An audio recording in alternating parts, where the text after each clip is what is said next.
Handedness in the honeybee. Investigating the handedness of Apis mellifera, the western honeybee feeding on 2 species of native Australian flora. You have probably been asked many times whether you're right-handed or left-handed.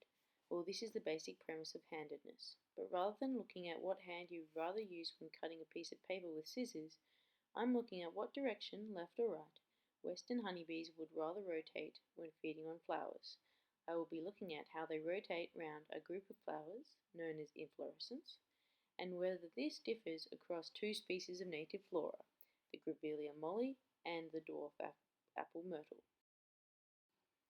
Handedness is sometimes known as lateralization and has been studied widely in humans, but also is present in many animal species, including bees. Golson defines handedness as a side bias for motor output, perception, or information processing. Put simply, a bias towards left or right for what direction an insect turns around when they're frightened, which antenna they rely on for smelling nectar, and/or what side of the brain they use to fly compared to communicating.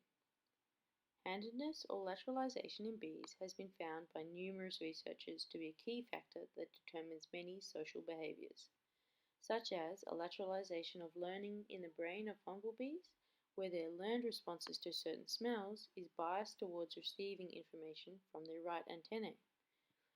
Handedness in the route choice of individual honeybees, but oddly not at a population level, rather an individual level. And most related to my research, Kells and Golson in 2001 have found that individual bumblebees show a tendency to rotate a preferred direction when visiting flowers on a vertical inflorescence.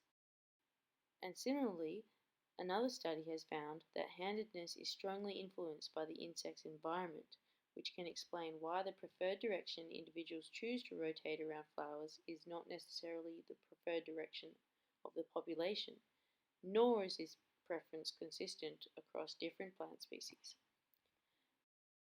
A slight gap in the literature of handedness around an inflorescence amongst bees exists when considering whether the western honeybee specifically tends to have a more dominant handedness when they feed on Australian native plants, and whether this preference differs according to the species of plants they're feeding on.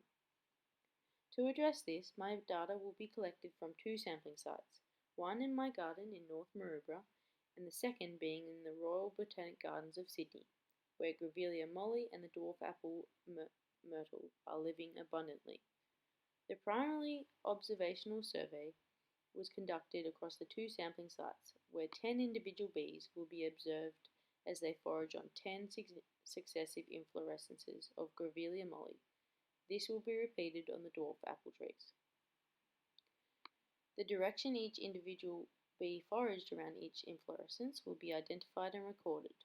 The individual observed will be recorded, along with the plant species visited, and the bee's handedness clockwise left or anti-clockwise right rotation around each inflorescence.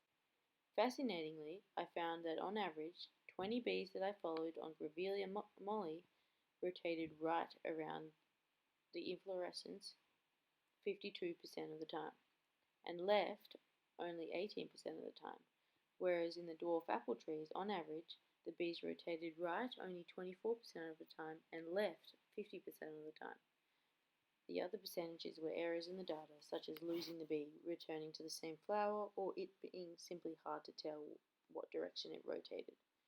Put simply, this data reveals that unlike most of us who are left or right-handed and thus can only use the respective left or right-handed scissors, bees can change their handedness according to what scissors or flowers are available. These findings possibly indicate that the shape and type of plant which the bee is feeding on has a big say on what direction they move around it. This also perhaps reveals the cunning strategies that the western honeybee has evolved to adapt to Australian native fauna, possibly indicating why it has been so successful in colonising Australian ecosystems. Most of all, these findings increase awareness of bees and the interconnectedness of nature and the intricacies of their daily lives.